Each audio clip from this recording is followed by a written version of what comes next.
Okay, which of these weak acids is a stronger weak acid? So we've got HCN and HC3OH. So which one's stronger? How do you know? Damn.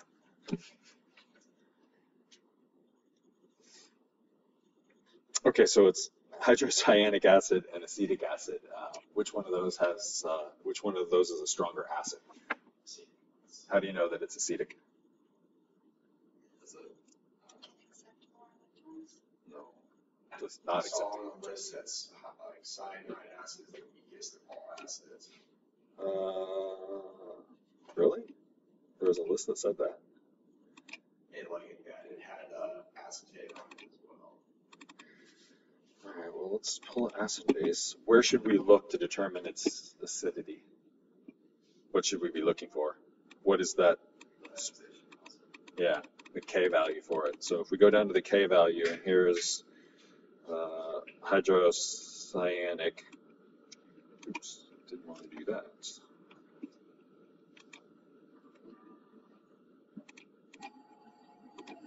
Really?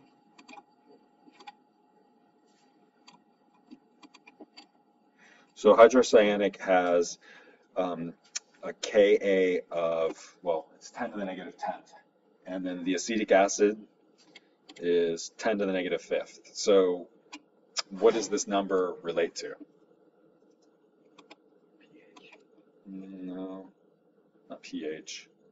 It's a measure of what? I mean, it's an equilibrium constant. So the K value measures what?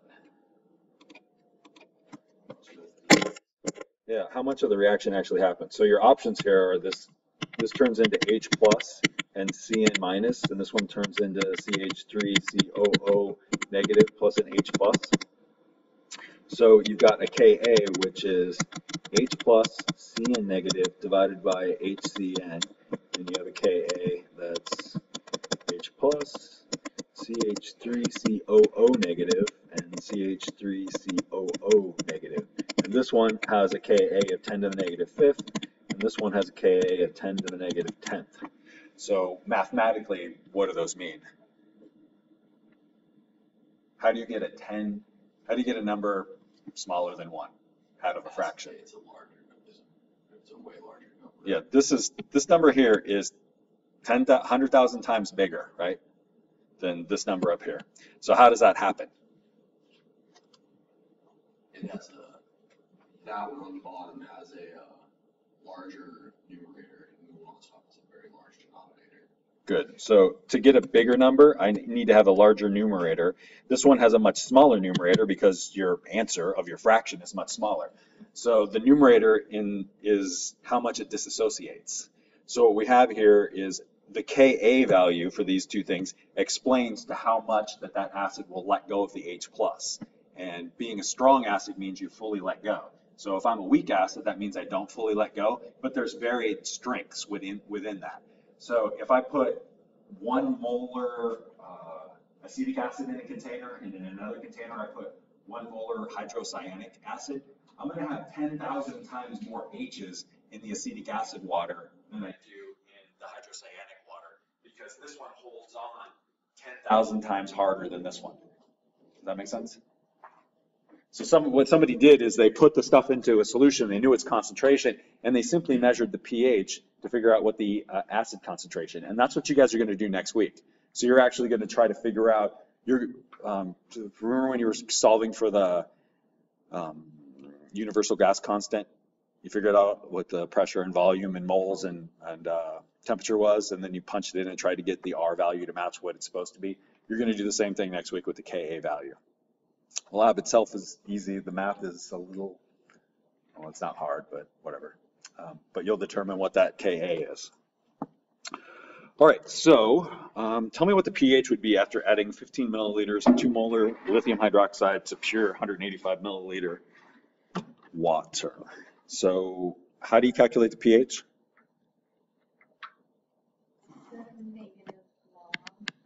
pH is the negative log of what? The hydrogen ion concentration, right? So what you need, and that Do we remember what those brackets around any substance means?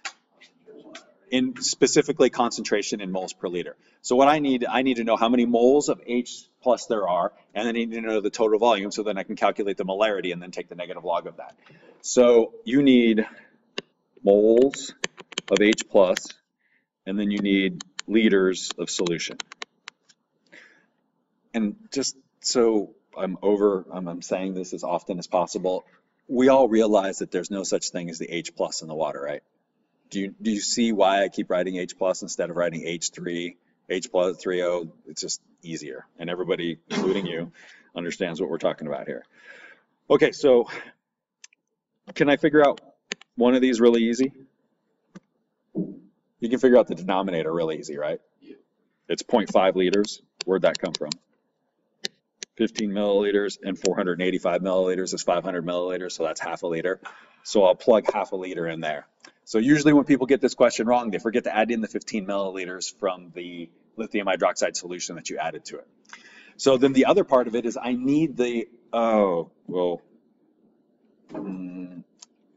gonna do this backwards because we need to. I'm gonna change that and that because I forgot what we were doing. Ooh, I also need to erase that.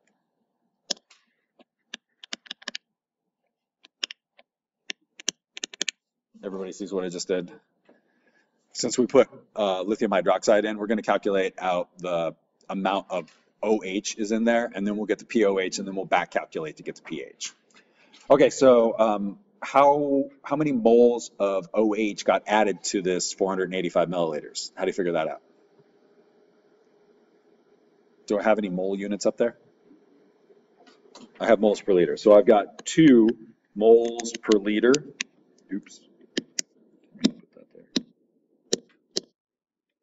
Of hydroxide, and I had 0.015 liters, which is 15 milliliters, and so you know, because once that hits the water, the lithium's going to drop.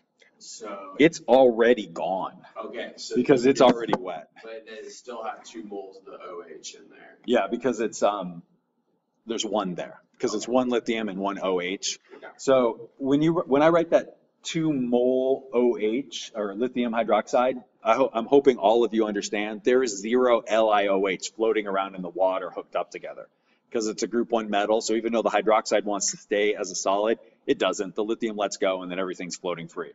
So I have 2 molar lithium ions floating around in the water and 2 molar hydroxide ions floating around in the water, but people will just write lithium hydroxide and expect you to know that the lithium is acting like what? What do we call that thing that does nothing? It's floating around as a spectator ion. I could have put potassium on there or sodium on there or rubidium or cesium on. None of that would have mattered because it would have just fallen off and that would have left me with my 1 hydroxide floating around free. So then I've got 0.03 moles of OH. I know that's how much OH is floating around in 15 milliliters of 2 molar lithium hydroxide. So now I know how much is in the water after the whole thing has been mixed together. So I can just drop 0.03 mole OH up top. And then we can do the math on this. So what, 0.006 or something? 0.03 divided by 0.5. No, 1.5. I'm dumb. 0.015. So I know the concentration is 0.015 moles per liter OH. And so then if I take the negative log of that. Isn't it 0.06? 0.03 divided by 0.5?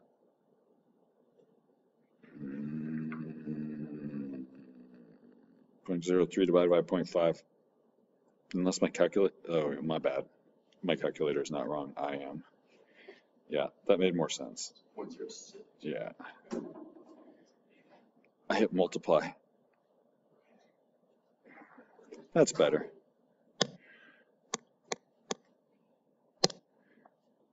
Six. Yeah, because it's 30 divided by 5.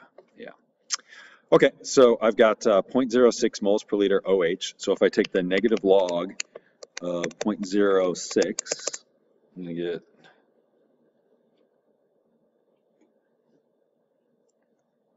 get 1.22.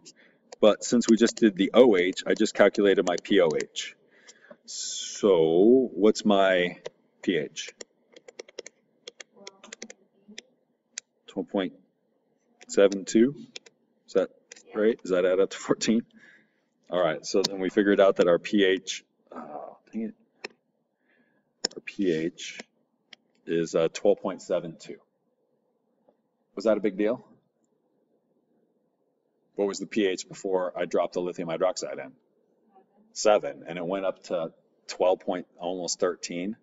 So that's near 5 orders of magnitude. So it's 100,000 times more basic. And all I did was drop in 15 milliliters of 2 molar lithium hydroxide. So dramatic change. So we're going to do the same thing, except we're going to do an acid this time. So I need the total volume, and in this case, the total volume is going to be it's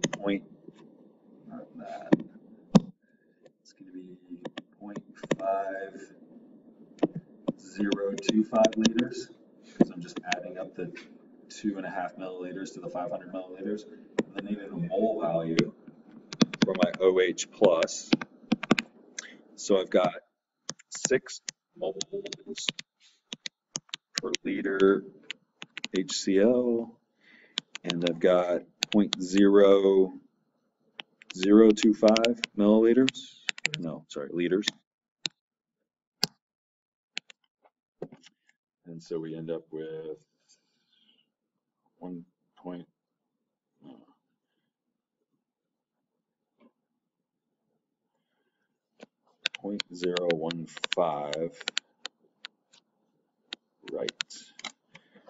moles of H plus.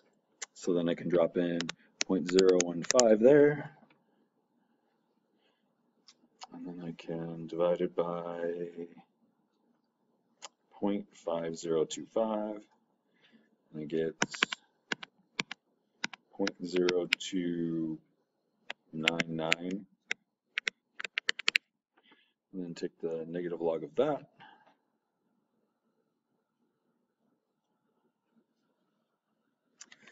And so if I take the negative log of 0.0299, I get 1.5 for my pH. Is that a big shift? From 7 down to 1.5? I only put 2.5 milliliters of 6 molar in. So pure water is dramatically affected by minor changes in the acidity. So if you drop a little bit of acid or a little bit of base in water that's supposed to be pH 7, the pH changes immensely. So even though the amount of carbon dioxide in the atmosphere isn't a lot, like the percentage of CO2 in the atmosphere isn't much, it gets into the water, and then the ocean water's pH drops, and then you've got dead algae and dead coral reefs, and then eventually dead people. Okay, so you've got 20 milliliters of hydrochloric acid solution, but you don't know its concentration. I want to know its concentration, and what I did is I put in 27 milliliters of 0.1 molar KOH, and then I reached my end point.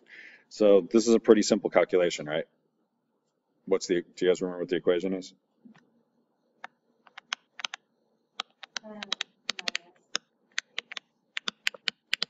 When I multiply the concentration in moles per liter times the volume in liters, what am I left with? Moles, right? So this guy is moles divided by liters times liters, and this one is moles divided by liters times liters. Those liters cancel out, and what you're doing is you're figuring out the number of moles that equal each other, because that's what the endpoint is. Once I've reached the endpoint and I stop adding potassium hydroxide to this solution, my acid and my base have canceled each other out, so then I know what the concentration was of the acid, because I know how many moles of base I added to it.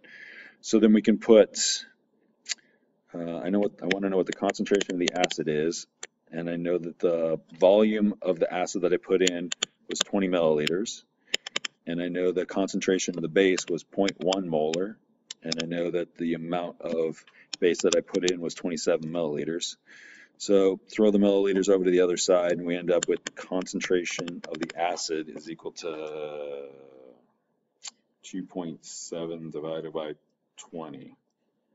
So 0.135 molar HCl. Okay. So there's some lysine over there, and I want you to tell me if the pH, if this is added to the water, the pH is going to rise, and I want you to tell me why pH goes up because of this addition.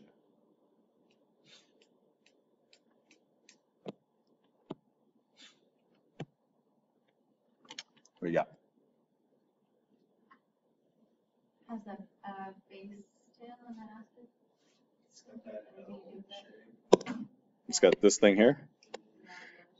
Well, what is that thing that I just highlighted red?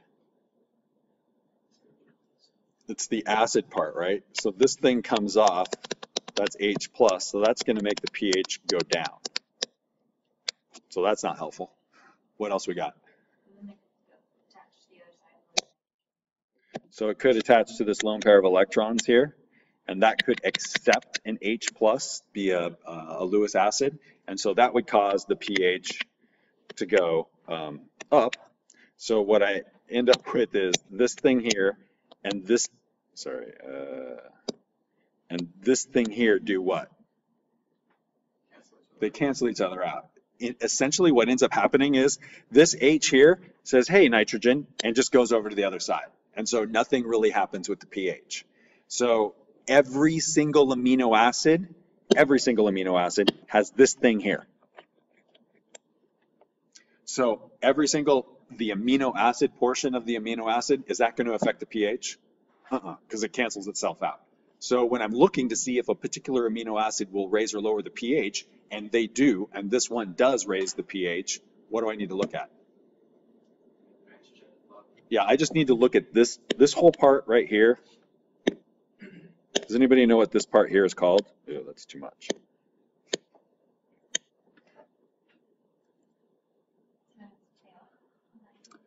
Tail? No, I don't know if I've actually ever heard anybody refer to it as the tail. It's got an actual dumber name. That's its name, which in biochemistry is like X. So an amino acid is everything I have highlighted there as yellow, and then something attached right here that they'll call the R group, and then there are 20 of them. And so whatever, it could be a hydrogen, just by hydrogen, and that'd be glycine. Or it could be, 4 carbons with some hydrogens and then an amine group at the end of it. So the R group dictates what the amino acid is going to be able to do. And so what's this one going to do? It has another nitrogen on it, right?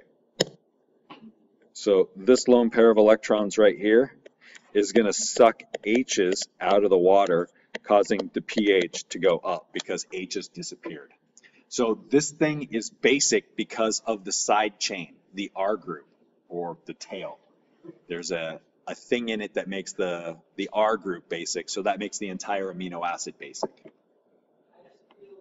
So if this side chain had one of these things on it, like in glutamic acid, what's that going to do to the pH? Make it go down. Yeah. If you drop in something like glycine, which just has an H on it, what do you think happens to the pH? Nothing. Nothing at all. There are other ones that just have like CH3 groups on them. Nothing. Those are non-polar groups, so they don't affect pH. All right.